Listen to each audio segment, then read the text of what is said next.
It's Speak It Thursday, and I'm your girl Shuli. We are back with another conversation. Tonight we have one of the Speak It favorites. She was here in the summer to talk to us about coping and mental health when everything was going on, when we were in the very beginning or at the apex of the social unrest. And now she's back. October is a month of awareness.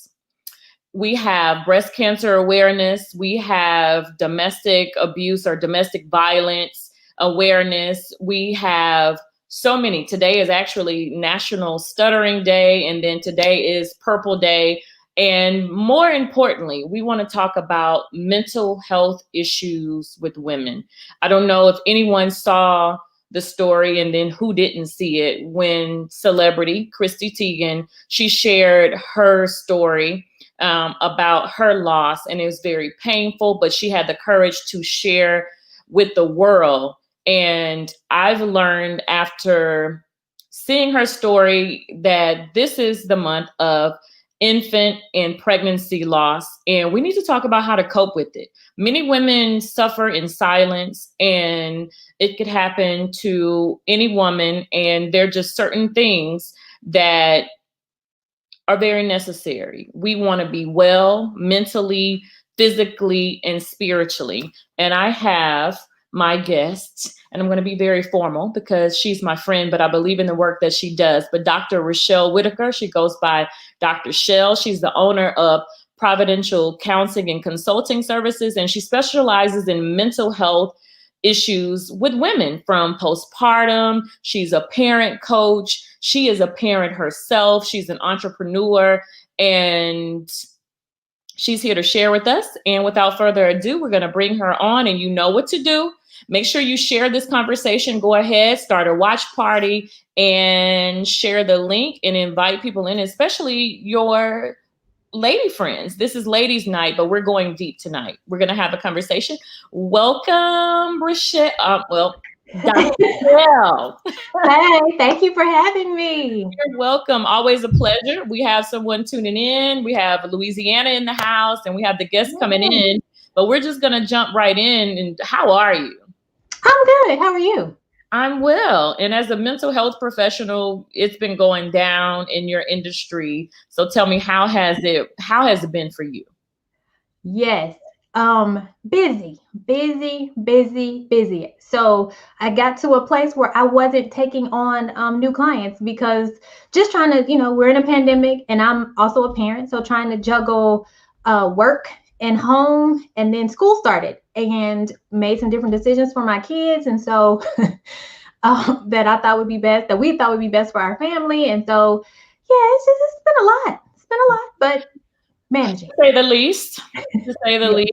But, this month, this is, like I was saying, this is the month of awareness, and you have a heart for women's issues besides being a woman, right? But you're called to help and to share. Why specifically women?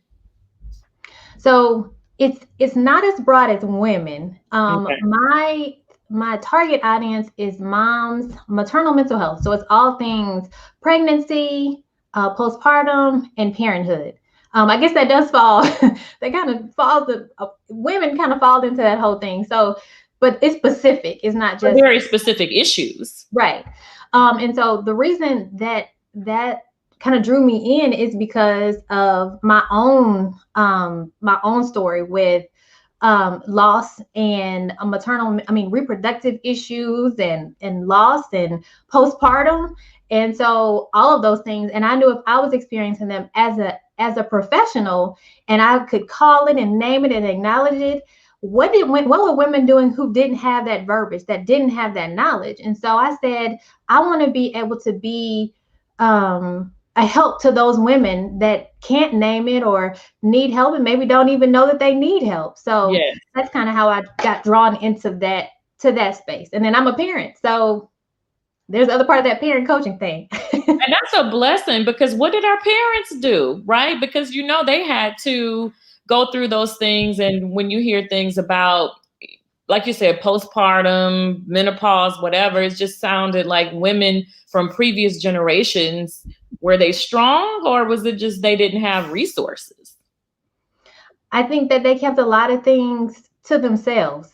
I really, because even now, so even after dealing with some of the issues that I experienced, and my family, the females in my family knowing about them, like my grandmother. So I still, to this day, and I still don't know the extreme circumstances of her female reproductive issues. I know she had some, but I don't know what they are. So it's crazy that even in this day and time, after everything that I've experienced, that we're still not talking about it. Wow. Wow. And then let's talk a little bit about statistics. So again, this month specifically that I want to talk about it is awareness. So it's that time for us to remember. And I would say it's a time for us to remember that we are women and we hurt, and it's a time for us to heal and just share with one another and lift one another up. But give us a little background, like the facts and the statistics behind this infant loss. So 1 in 4 women will miscarry, and a miscarriage is considered anything before 20 weeks. So when you think of like trimesters, the first trimester is usually about 12 weeks. So we're talking about, and they're saying anything less than 20 weeks. So 20 weeks, you're into your second trimester. So by then, most women, maybe if it's your first time, maybe not, but by then you're starting to show. And so it's different, right? So I experienced a miscarriage myself. No one knew that I was pregnant except for my family. And I don't even really know why because a miscarriage wasn't on my mind, but it wasn't something that I was like, let me not share yet. I think I was probably somewhat in disbelief because we had decided that we were ready to start a family. But just wasn't ready to share. And I also had reproductive issues. So I had fibroids. I didn't know if they were going to impact the pregnancy or not. But at that time we were just, praying for a baby. And so when I got pregnant, it was just kind of like, okay. And this was at the so you're saying this was at the very beginning, before those two gorgeous young men. Yes. This was prior to them. Okay. So I ended up having a miscarriage. And how I found out about it, we were on our way to the store and the nurse's office called me. And so usually what happens when you're pregnant, you go in, you take a test, they're waiting for your numbers to double and they're supposed to keep doubling. And so she called and she said, your numbers aren't doubling. This is going to be a loss. So I was like, what? What do you mean? And she, said, this pregnancy isn't viable. We were going into the weekend, my birthday weekend. Wow. And she told me that it was going to be like a cycle, a menstrual cycle. That's what she told me. She was wrong. But that's what she told me. Because I was like, what do I need to do? How do I prepare? And she was just like, oh, it'll be like a cycle. No. And so I didn't even know, like, am I supposed to keep, when you expel, like, are you supposed to keep what? I didn't know what to do because I didn't have she didn't give me any direction. That was the worst weekend of my life. It was the worst. So in terms of like the physical pain and emotional pain, was it or a little bit of both? So probably both. Because, as a woman of faith, it was like, okay, well, they don't know everything. Doctors don't know everything. And because I didn't have any information and she told me it was going to be like a cycle, I wasn't feeling anything. So I was like, okay, so I guess whenever I start feeling cramping, that's an indication. I didn't know. So the next morning I was like, I'm gonna go for a jog because I feel fine. So I got up and I went running. I did a 2-mile run. Wow. And actually the day on my birthday, we actually went to Galveston, right? Because she told me it was going to be like a cycle. While we were sitting at the table eating, I started getting these horrific cramps. Wow. We are 45 minutes from home. And so we have to rush out and leave because now I'm starting to, everything is happening. Everything is happening. And so we get in the car and every bump that we hit, I feel it. Oh, Every wow. snag in the road, I feel it. I am like doubled over in the car in significant pain. And so you're doing this, you're on the way home, you make it home, and the blessing is, so then when you're saying, so your husband was with you. Mhm. Okay. Wow.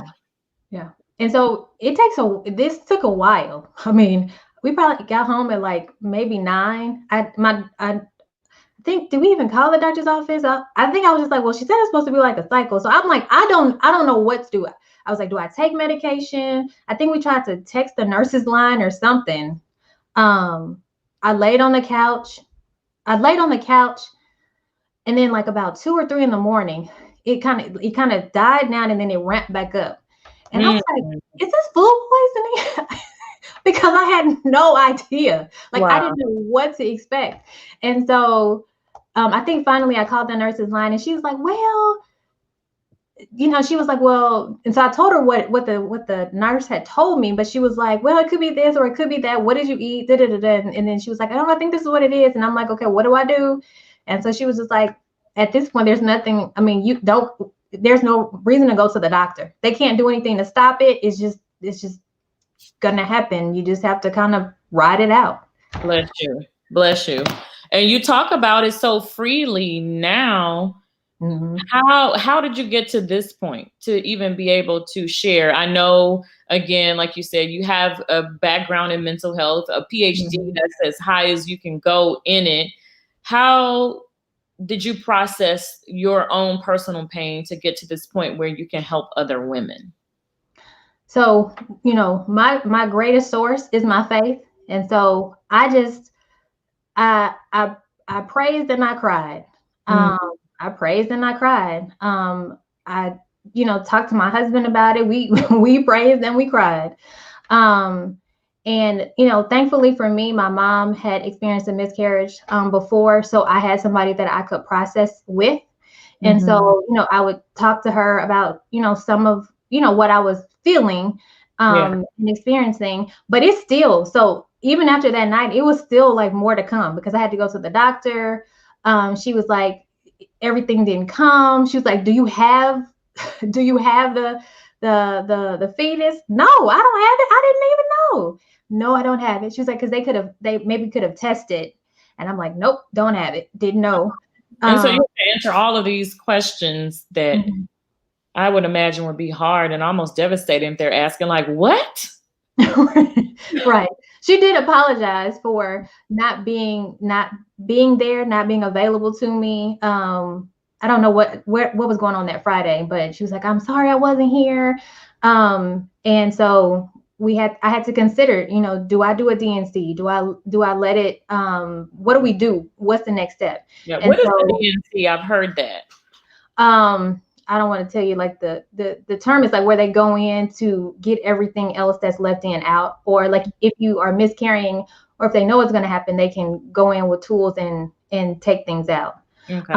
It prolongs your ability, or at least in my case, it prolonged my ability to start trying again.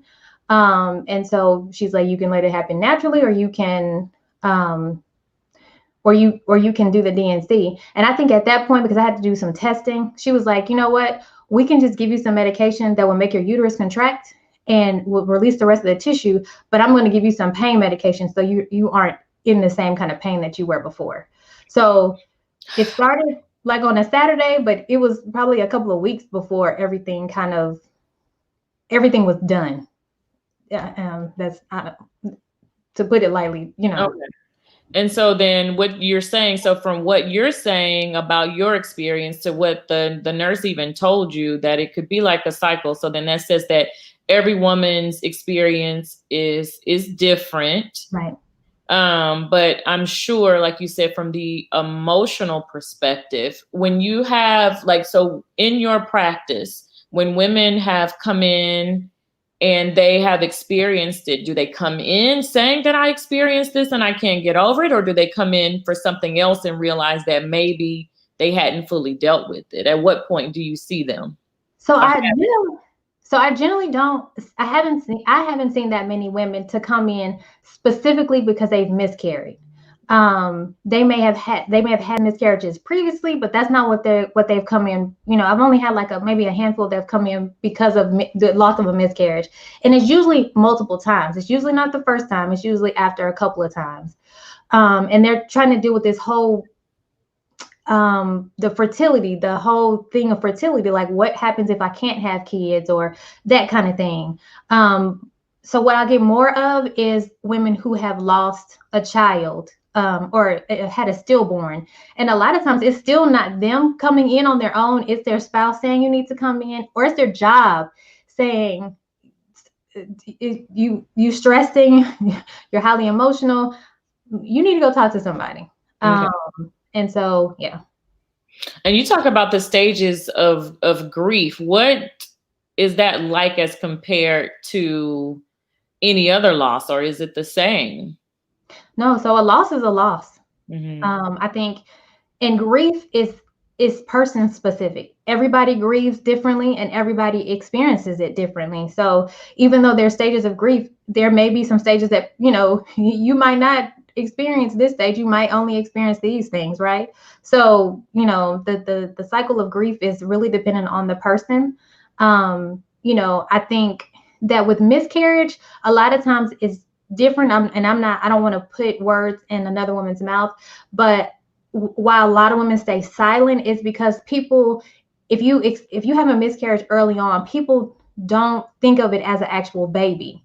They don't actually think of it as a loss because it's not tangible. They can't see it or hold it or feel it. It's just kind of like, oh, you'll have another baby, or just have another baby. And it's like, no, it's so many things tied to that baby. Your expectations, you start planning, thinking about what you're going to do. And all of those things come with, the news of a pregnancy, a pregnancy stick, a pink pregnancy stick. That's true. So then, like you said, your expectations and then what's going on. So in terms of how to support someone, because like even when you are sharing your story and like you said, you have plenty of conversations and then you're catching up with people. So how's it going? You don't just mention that, but when you like, just in regular conversation, but then what can people do to support when they do know what's good to say, what's not good to say? Like you said, besides, oh, you can have another baby, like brushing it off. To me, yeah, that would definitely be obvious. But are there some other things that like say or don't say? What's comforting and what's not? So I would say something like, how can I help you? What can I do? And at the time, a woman may not know, like there might not be an answer. Maybe you just need somebody to listen, to just show up. To me, that's the same thing. Like if you've lost someone, just be there. You don't have to talk. You don't have to do something. You just have to be there. That makes sense. So much sense. And then when it comes to other losses, what do you think about in terms of, we're talking about, I know, infant and pregnancy loss, but then what about your hopes for having a child? And like you said, and you can't get pregnant as it relates to fertility. So that becomes a whole other thing, right? Because then it starts to challenge how you view yourself as a woman. Lots of women, they characterize themselves or think of themselves as this person that's able to procreate and carry a child. So if you continue to have miscarriages or you can't get pregnant, then you start to question who you are. You start to question if you're married or if you're in a relationship. Maybe you should go be with someone else because I can't. So you start thinking less of yourself. It can start to impact your mental health because you start becoming anxious and depressed because you can't do what you deem women able are here to do. Some people say a woman is, not necessarily here to have a baby, but that's one of her things. That's one of the things that women do. And so when you're not able to do that, it can start to impact how you view yourself and, part of your purpose. It starts to challenge your purpose. And it's tied, like you said, because it's definitely so tied to our identity. as a woman in our, like you said, in our success. And we have a question from a man. So thank you for tuning in. Sports Talk with Friends. They are one of our biggest sponsors. So we always thank them for their support, and they help keep us powered and going. So the question is, are men coming to support, or are women doing this by themselves? So it depends. So for me, my husband was there to support me, but in supporting me, he kind of left himself to the side because he didn't want to express how much pain he was in, because I was the one. Not only was it emotional for me, but I also had to go through the physical aspects of getting my body back to how it was before. And so I definitely think that men can be a support, but part of supporting is also being, allowing yourself to express how you're feeling alongside your partner. Because that's the thing. A lot of times you feel alone. You feel isolated and alone. But because if you're not sharing, then who are you telling? And then, there's this whole thing. I think there's some shame around miscarriage, because it's like, why did my body, what's wrong with my body? What's wrong with me that I couldn't bring a baby to term, or this baby didn't make it last this long? What's wrong with me? And so we suffer in silence. This is just such a deep conversation. And then, like you said, one in 4 women. 1 in 4. And then to even think about what comes up with when it's time for future pregnancies, or like you said, the fear. What if you had trouble getting pregnant in the first place? I would just imagine like all the fears and the concerns. And then how do you, like you said, how do you begin to heal? Like once everything is over, the physical side has occurred and it's been terminated, like the pregnancy has been terminated, or is that the correct term? Or not terminated, but not terminated. Not terminated, that's a different word. But what loss, would you say? After the loss. So we'll say after the loss. Thank you for that. Then how do you start to heal? What suggestions do you have? So one of the things that I would say is just talking to someone. I know that everybody is not going to go see a therapist. But having a support system, having someone that you can talk to about some of these fears, right? If you hold on to them and you allow them to kind of ruminate in your mind, they take hold, right? And so then you start to, and that's where that whole depression and anxiety, it gives it room to like fester and grow.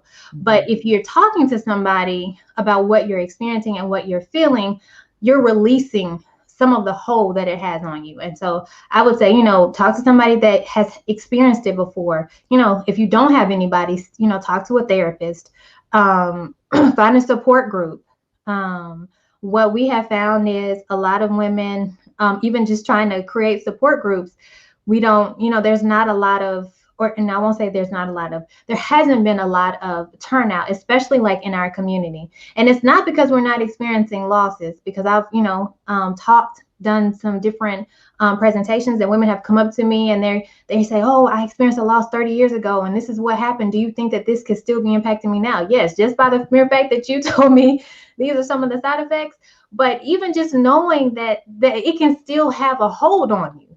I think knowledge is so powerful. And so, I could go off on a tangent. So I'm like, let me try to rein this in. But I think because we're here, we want to hear. And I think that we need to talk about it, because again, I've never given birth to a child, but I can imagine the hurt and, like you said, and the pain and all of that. And I don't know, like you said, I just don't even know. You think you might know how to handle a situation like that, but then do you? Like there's no way. I don't see that there's any way to prepare yourself for something. No, because how many times does a woman, and in this case, I'm talking about miscarriage. How many times does a woman get pregnant and think about miscarriage? I didn't think about it. I knew about it, but I didn't think about it. I didn't think that it was going to happen to me. Yeah. And lots of women don't. Like that's why you have so many women sharing. And then to go through a whole pregnancy, 9 months to get to your due date, and like 2 days before your baby is fine, alive, kicking, and you feel it, and then 2 days later you find out that the baby is no longer, that is as devastating. Yeah. And so a lot of times that in a woman's mind, it's this whole thing about, okay, let me get my body back, and then let me try to get pregnant again, because you have told yourself that there's something wrong with you because this has happened. Yeah. So you're, I won't say in a race, but you are somewhat in a rush because you're trying to prove to yourself that I can do this. You know, knowing that you didn't have there was nothing that you could have done. It was nothing about you that made this happen, but we internalize that. We say, you know, I did this, or I didn't eat right, I exercised too much, I you know, went to work every day, you know. So it's like we come up with these reasons as to why this happened, and most of the time it's because of something that we did. So you're trying to, the only way that you can counter something is by doing it again and having success. So in terms of a wait time, would you say, how long would you suggest a woman give herself before she even attempts to try? Is there I'm sure there's no magic number, but if you had to suggest. So I would say, well, one, you're going to have to wait some time anyway, because your body has to reset itself. Depending on what's, I mean, if you have a miscarriage, or you have, you know, if you have a miscarriage and then you have to have a DNC, or you have a stillborn loss, I mean, you still gave birth, so you still have, your body has to recuperate. And then there's the emotional side. There's that whole mental and emotional side, but it's different for every woman. And so, you know, for the women that I've worked with that have had stillborn losses, it takes a while for you to even kind of wrap your mind around like what's happened, and even to be happy that you're still here and your baby's not. So and it's this whole conflicting emotion about, being happy and sad at the same time, or being accepting of the loss and then still moving on with your life. There's this whole like conflict. So I don't necessarily know that there's a time. I think for every woman it's different. Okay. Now, are there challenges that Black women have to encounter that would be different than their counterparts, or is it pretty much the same? Like from a medical side, disparities, does that make a difference at all? So we know that there's systemic racism, right? And that, you know, we know that affects the care that a woman gets when she goes to the doctor. There's research that shows that Black women that have Black doctors tend to do better, have better, you know, pregnancy outcomes, and the babies, infants do better. Their mortality rate is increased when they have Black doctors.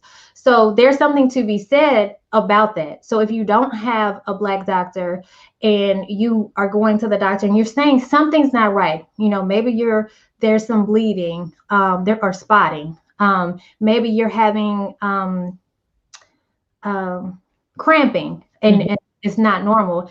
And if your doctor just kind of blows you off, which we know happens a lot of times to Black women, then, you know, those pregnancies may end in miscarriage or loss when they didn't have to, because you weren't dismissed. So I definitely say that race matters, especially as it pertains to Black women. Okay. I know that was just something that occurred to me, because you hear so much, just even like you said about that, and at childbirth, and just those struggles, and just not have to do better. Do better. And so, Vic, thank you so much, Vic and Danny Strong, for tuning in. They said, I think it affects women more than men because we are the ones who carry the child. What are your thoughts about? So I don't necessarily know that it affects women more. I think it affects us differently.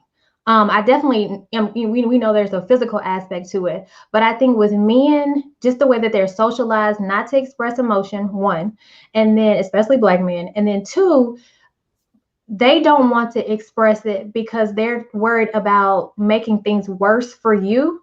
So they, we suffer in silence, but they're also suffering in silence.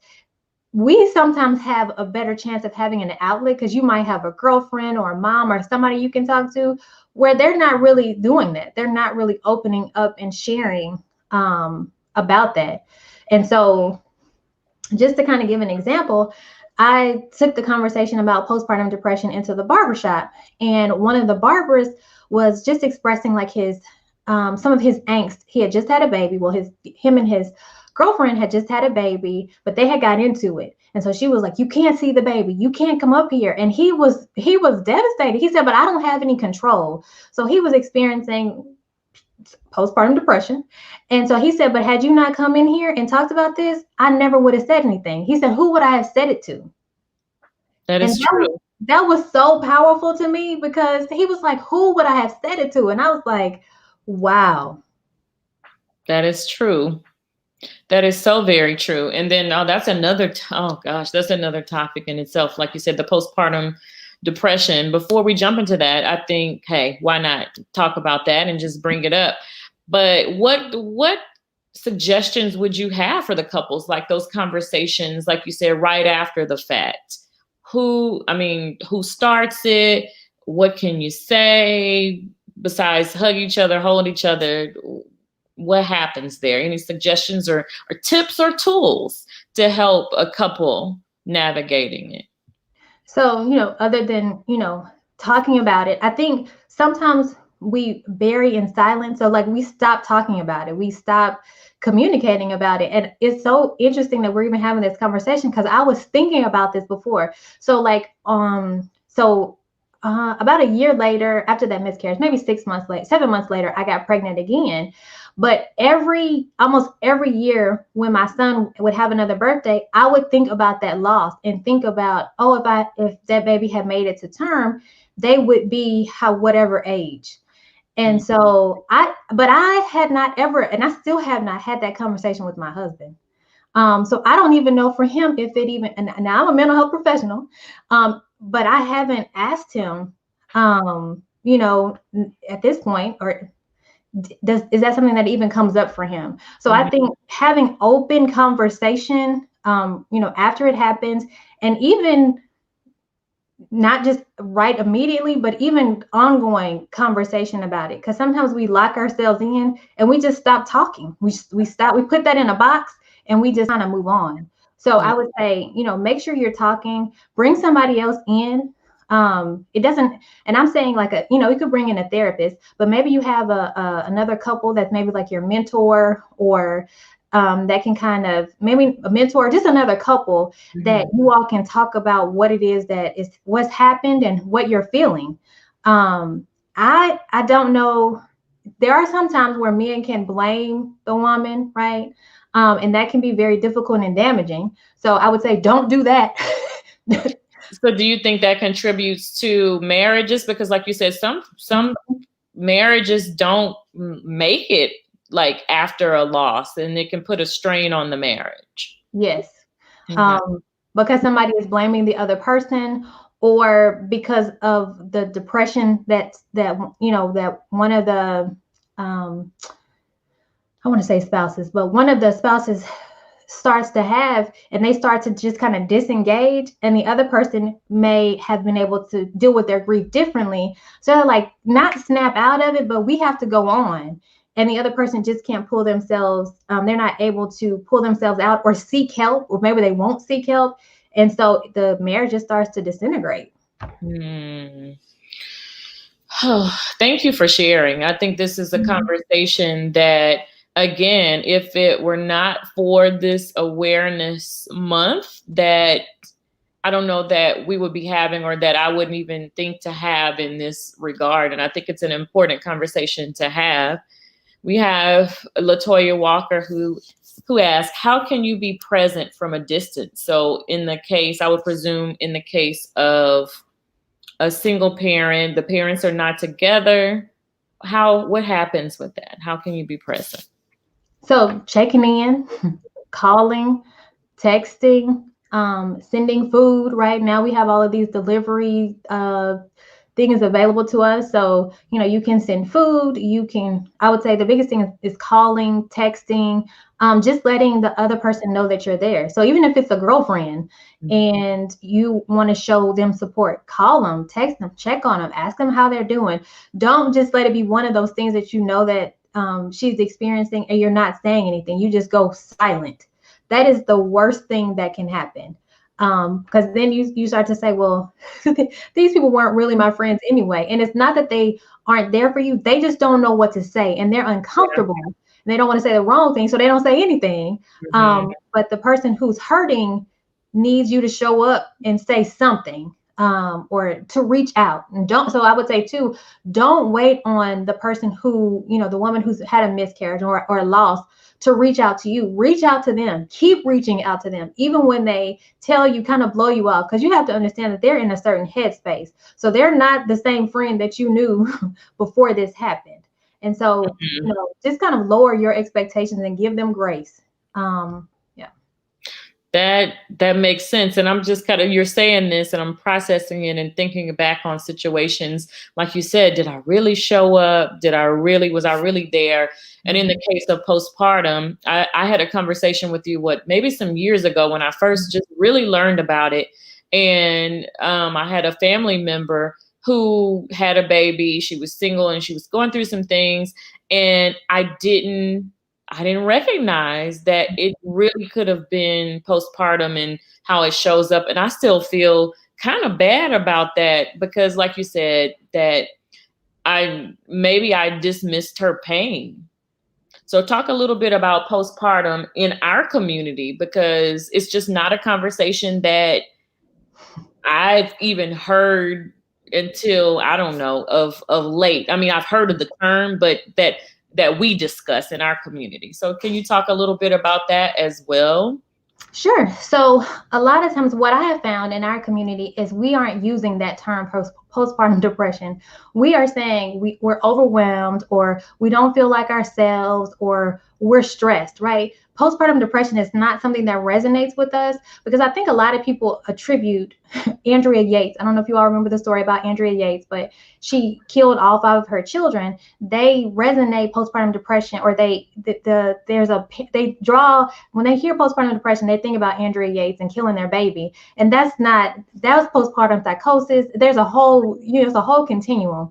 And so, but all you remember, because I'm sure there was, I don't remember the terms they were using, but I think there was some interchange with postpartum depression and postpartum psychosis, because there hasn't been a lot of conversation about it, so people get them confused and use them interchangeably, but they're different.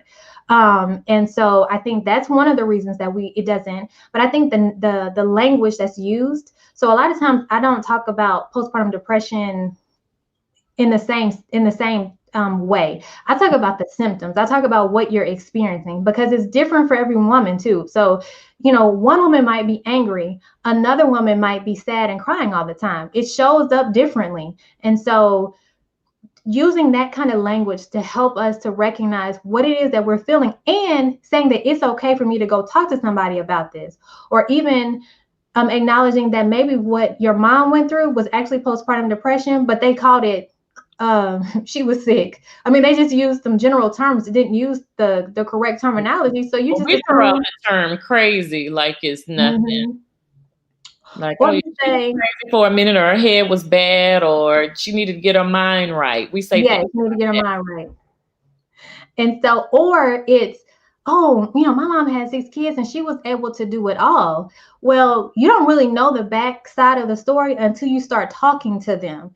I remember one Mother's Day, we got together with my mom and my aunt, and we were like, why didn't y'all tell us that motherhood and being a wife was so difficult? Y'all made it look easy. And they were like, no, we would do this to kind of get our minds right. They weren't telling us, right? We were kids. Mm-hmm. And so I think that we tend to see only what we see. We're perceiving things through child's eyes. And so not asking questions leads us to believe, oh, they had it all together. No, they were struggling just like you were. That's true. My godmom says, just talking about child rearing period, or you might have a situation going on with your child. And she was just saying, you do what you have to do. But she was like, your child will never see you go in the room, close the door, and excuse me, Mm-hmm. and like slide down the wall because you're Right. crying. So yeah, the generational differences are like, wow, how did, like you said, even though they went through it on their own, but like, really, how did they do it?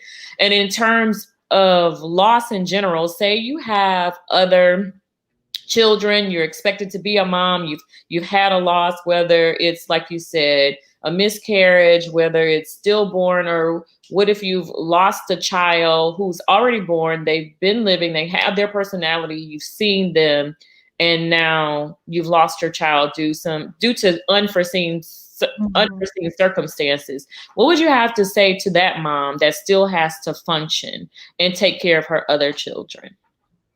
So I would say give yourself some time and space to grieve. Because a lot of times what happens is we say, oh, I don't have time for that. I got to get back. I got other kids. And so grief, unprocessed grief settles in your body because it's got to come out some kind of way. And so maybe without your acknowledging your temper has changed, your demeanor has changed. Maybe you're snappier with your kids. So process your grief. Take some time to process your grief. Don't just automatically jump back into, I got to be this strong woman and I got to keep it all together. No, because it's going to come out one way or the other. So, my biggest thing is acknowledge what you feel when you feel it, and then continue to give yourself room and space to process. Thank you for that. Yep, that's good. Because I don't even when I thought about the questions and the things that I wanted to know and just my curiosity about the topic, I was like, okay, how do we address this? How do we even approach this conversation? Because like you said, just the continuum. I know we're here in this month, but also what are the questions that I don't know, the answer to the questions that maybe we're not even asking. What is it that you feel like we need to know that nobody's even talking about, that we haven't even discussed on the platform tonight? So I think that we need to talk more about like loss. We need to talk more about miscarriages. It's not a separate thing. We need to talk about grief and mental health.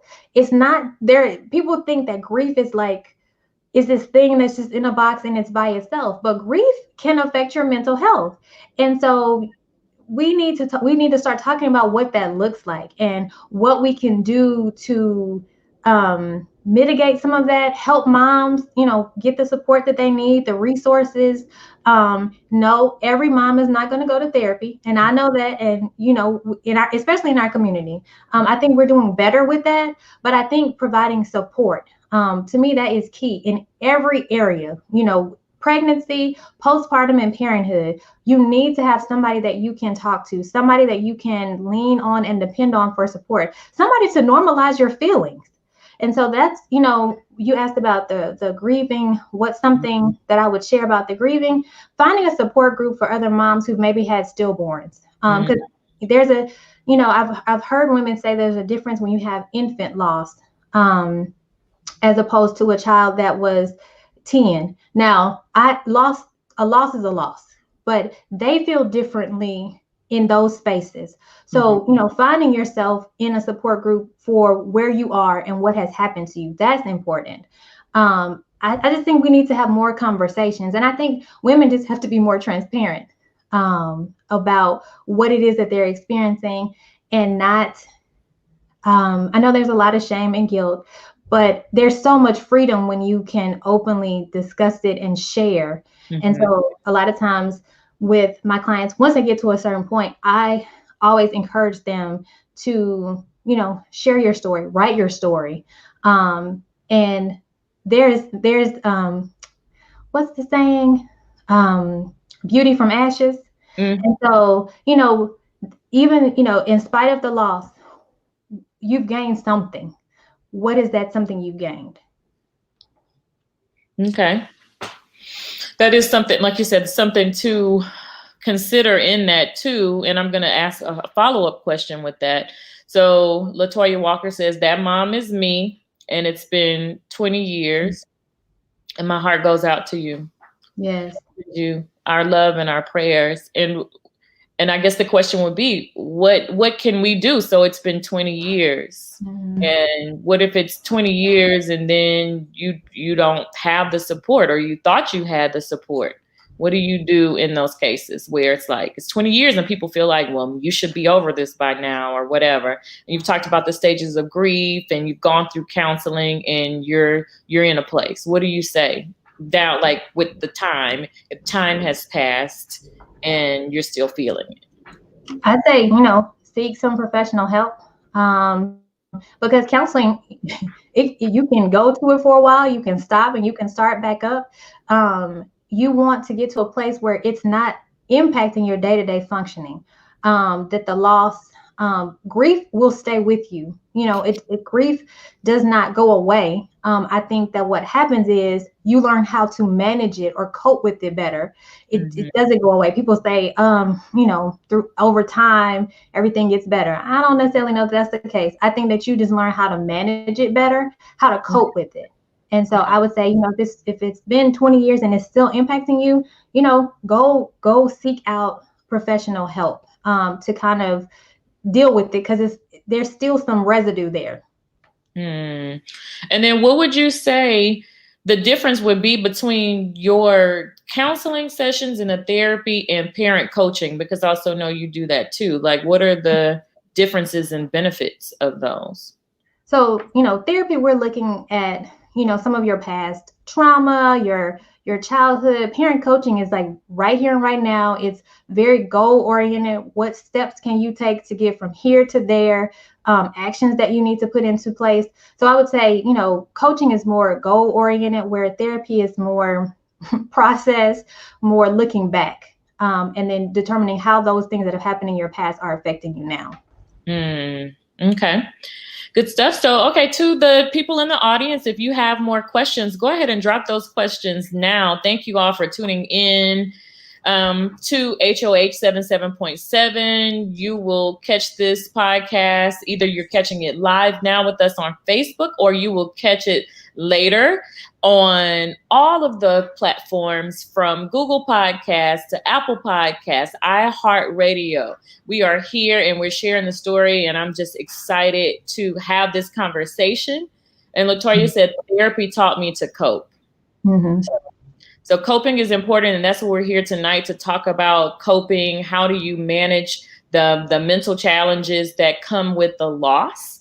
And Richelle, we thank you so much for everything that you're sharing with us tonight. Mm-hmm. So we covered it. Is there anything else that we've missed? Oh, honey child. I'm not just saying that. Like, tell us more about resources and that's what made me think about it. Honey child and other resources that are available.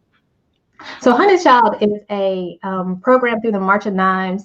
There were a couple of churches in the Houston area that were doing Honey Child. I don't know if all three of them are still doing them. I know Wheeler Avenue Baptist Church was one of those places that was providing, that was hosting Honey Child. And what Honey Child was seeking to do was to prevent premature birth in Black babies. So it was providing resources. It was a 6-week course that had a variety of professionals coming in to help moms to make good choices and good decisions, doing weigh-ins and talking about food and nutrition, talking about delivery, providing yoga, all of those things that help you to create a good environment for pregnancy.